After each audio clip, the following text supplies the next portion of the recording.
kolonial Jepang di Indonesia dalam bidang politik.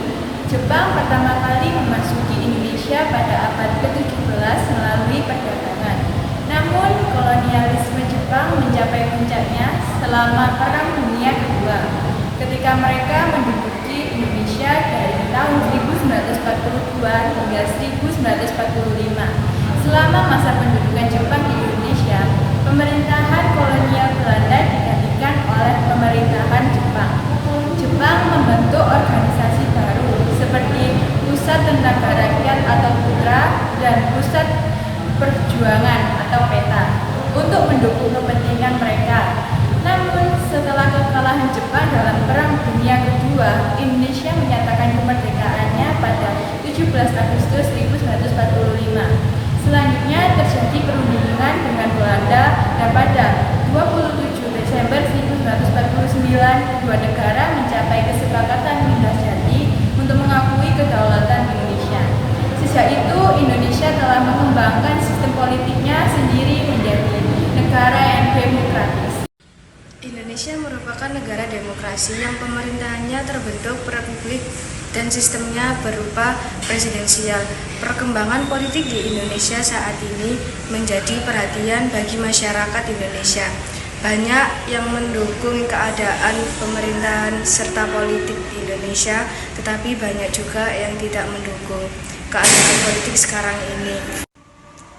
Indonesia adalah negara yang menganut trias politika, yang artinya pengelompokan kekuasaan negara atas kekuasaan legislatif, eksekutif, dan yudikatif sejak berakhirnya masa Orde Baru dan dimulai periode reformasi. Setiap pemilu di Indonesia dianggap bebas dan adil, namun Indonesia belum bebas dari korupsi dan kolusi dan nepotisme maupun politik uang di mana-mana. Orang bisa membeli kekuasaan atau posisi politik. Cukup banyak kaum elit yang haus akan harta sampai-sampai melakukan korupsi politik. Di Indonesia saat ini sangat jauh dari kesejahteraan. Dampak positif perkembangan kolonial Jepang di Indonesia pada bidang politik yaitu: 1. Melarang penggunaan bahasa Belanda dan menggunakan bahasa Indonesia sebagai bahasa pengantar.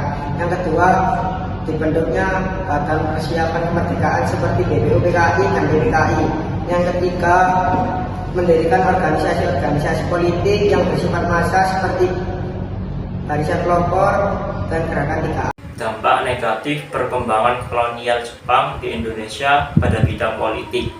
Yang pertama, membatasi kebebasan berpendapat dan berekspresi seperti di majalah dan surat kabar. Yang kedua, membubarkan partai-partai politik dan organisasi-organisasi sosial yang ada di Indonesia. Dan yang ketiga, melarang penggunaan simbol-simbol nasionalisme Indonesia seperti bendera merah putih dan lagu Indonesia Raya. Pengaruh di masa kini ada banyak. Pertama, pertumbuhan ekonomi, kedua, kebijakan lingkungan, ketiga, keamanan pertahanan, keempat, kebijakan imigrasi. Yang selanjutnya atau yang kelima, meningkatnya sistem pendidikan yang lebih terstruktur dan lebih modern. Yang keenam, meningkatkan program kesehatan dengan melakukan instansi. Dan yang terakhir atau yang ketujuh, berkembangnya industri. Jadi kesimpulan dari materi ini adalah kebijakan pemerintah Jepang yang melakukan tindakan penguasaan terhadap daerah jajahannya adalah untuk perang. Jepang sebagai salah satu kekuatan fasis senantiasa berusaha melebarkan sayapnya ke daerah-daerah yang sebelumnya menjadi basis kekuatan negara-negara Eropa dan Amerika Sekutu seperti di Asia Tenggara. Masa pendudukan Jepang di Indonesia 1942 sampai 1945 yang hanya seumur jagung, namun mampu memberikan dampak kekejaman yang luar biasa. Bahkan dapat dikatakan kekejaman Jepang melebihi Belanda.